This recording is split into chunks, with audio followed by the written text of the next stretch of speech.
কিরে কই তুই? আমি তো আজ সন্ধ্যা আমার শ্বশুরবাড়ি চলে এসেছি। কি বলছিস কি ভাই? আমি তোকে সারপ্রাইজ দেওয়ার জন্য শহর থেকে এসেছি, এখন এত রাতে আমি কই যাব? তুই আমাকে আগে বলতে পারলি না? হঠাৎ করে প্ল্যান করে চলে এসেছি।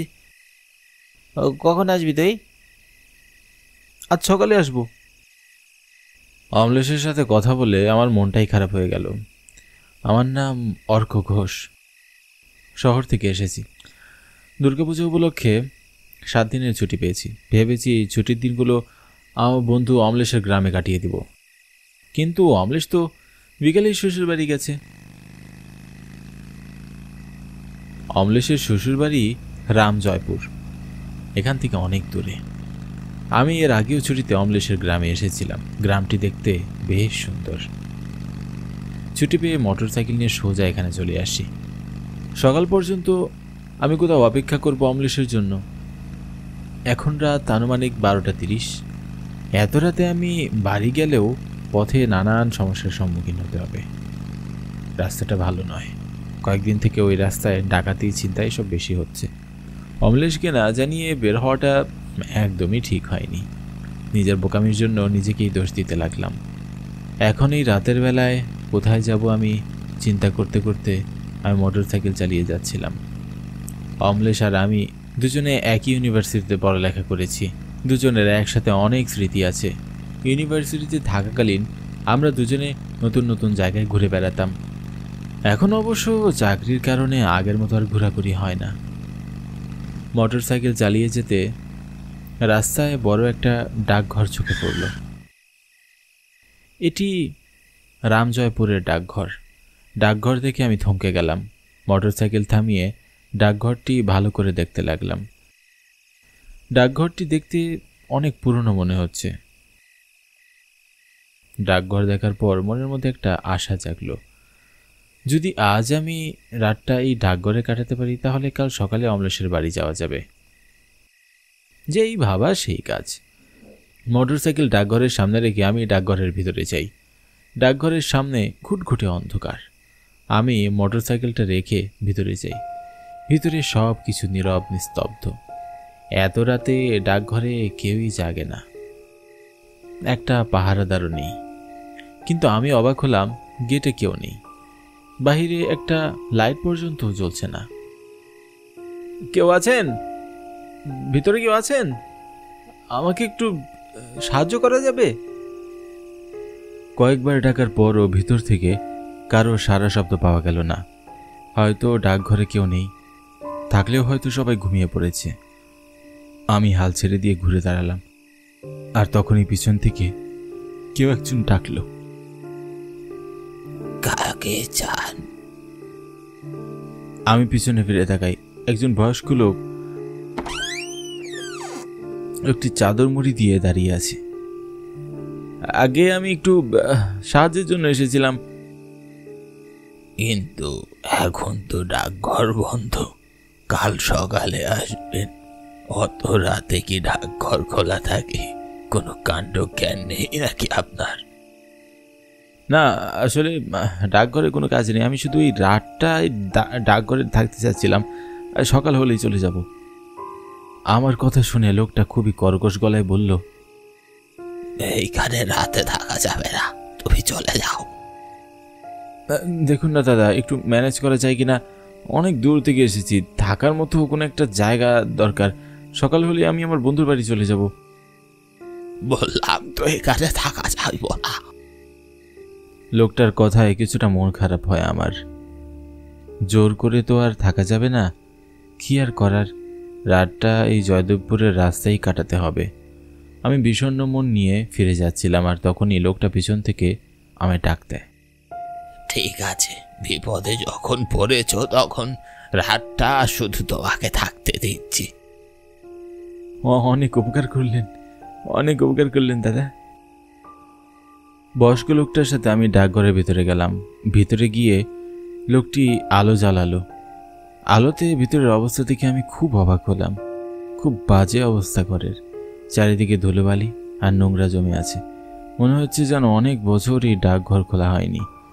আমি কিছু বলে ওঠার আগেই বয়স্ক লোকটা আমায় বলল, এই ডাকঘরে অফিসার ছুটিতে বাড়ি গেছে, তাই এখানে তোমায় থাকতে দিলাম।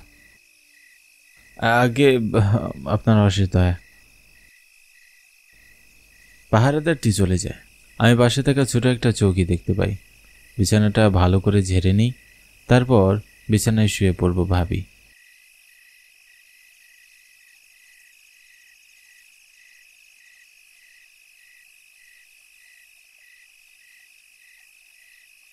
কিন্তু রুমের লাইট জ্বলছে, তাই আর ঘুম আসছে না।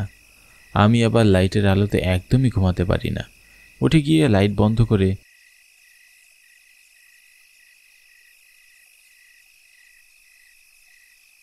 আমি আবার খাটে এসে শুয়ে পড়ি। বিছানায় গায়ে লিয়ে দিতেই গভীর ঘুমে তলিয়ে যাই। কতক্ষণ ঘুমিয়েছি জানি না। অন্ধকারে খেয়াল করলাম কেউ একজন আমার পায়ের কাছে, আমার চাদর টানছে। ভয়ে আমার সারা শরীর শিউরে ওঠে। আমি ধরপড় করে উঠে দেখি ভয়ঙ্কর যেন একটা অশরীর আমার দিকে তাকিয়ে আছে। গলা থেকে রক্ত পড়ছে, চোখগুলো জল করছে। ভয় আমি চিৎকার দিয়ে ঘুম থেকে উঠে যাই। এখনো আমার রুম অন্ধকার। এক মুহূর্তের জন্য মনে হলো আমি এতক্ষণ স্বপ্ন দেখছি। আর তখনই আমার রুমের ভিতর কারো কথা শুনতে পাই। অফিসারের চেয়ারে যেন কেউ বসে আছে। মুহূর্তে আমার সারা শরীর হিম হয়ে আসে। রুমে আমি ছাড়াও আরো কেউ আছে।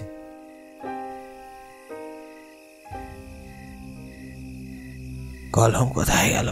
রেসকে সব এলোমেলো। নিতাই, কই গেলি? আমি নিঃশ্বাস বন্ধ করে বসে থাকি।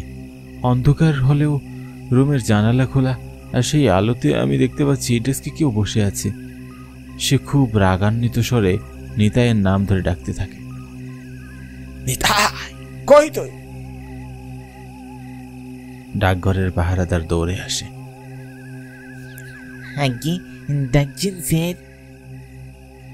আমার কলম কোথায়? স্যার, এই নিন কলম। নিতাই, আলো জ্বালাও। আজকাল চোখের অবস্থা খুব খারাপ। তোমরা আলো ছাড়া দেখলেও আমি দেখতে পারি না। এই গ্রামে চোখের ডাক্তার হরণ আর জঙ্গলে মারা গেছে। ওই কি একবার ডাকবো স্যার? আপনার চোখটা একটু পরীক্ষা করে দেখতো। পাহারাদারের কথায় আমার চোখ কপালে উঠে যায়। এ কি বলছে? আজ সকালে মারা যাওয়া লোককে কিভাবে ডাকবে? ডেস্কে বসা লোকটা বলে উঠল, কথাটা তুমি মন্দ বলনি। কাল রাতে একবার ডেকো।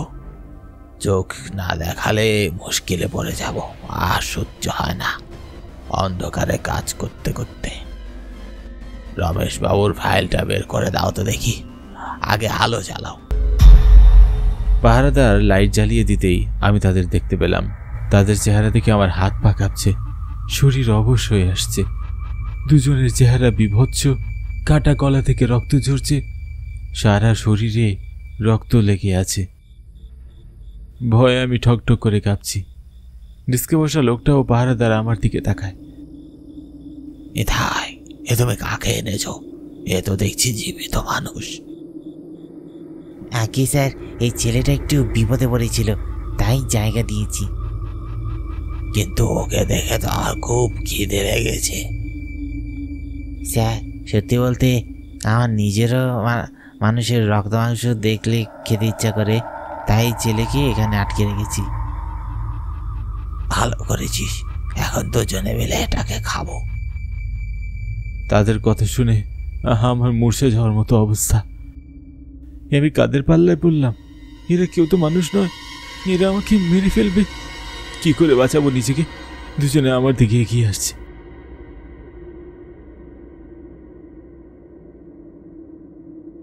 আমাকে ছেড়ে দিন প্লিজ। হ্যাঁ, আমি তো আপনাদের কোনো ক্ষতি করিনি। ধরে যাইতে দিলে আমরা খাবো কি? তাদের পৈশাচিক হাসিতে আমার হৃৎপিণ্ড কেঁপে উঠল। আমি প্রাণ বাঁচে দৌড়াতে লাগলাম। পিছনে দুইটা অশরীরী আসছে। মোটর সাইকেলে যে উঠে বসবো সে সময়ও নেই, তাই আমি মোটর সাইকেল ছেড়েই দৌড়াচ্ছি। ডাকঘরের সীমানা অতিক্রম করার পর তাদের আর দেখতে পেলাম না। কিন্তু প্রচণ্ড ভয়ে আমার হাত পা কাঁপছে, মাথা ঘুরে আসছে। আমি জ্ঞান হারিয়ে মাটিতে লুটিয়ে পড়লাম। তারপর আর কিছুই মনে নেই আমার।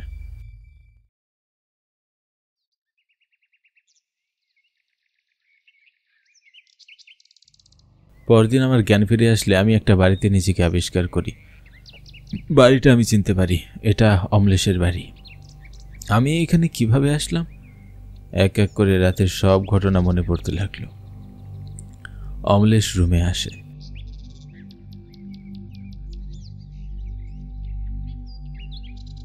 জ্ঞান ফিরেছে তোর? আমি এখানে কি করে? আমি সকালে বাড়িতে এসেই তোর সন্ধানে বের হই।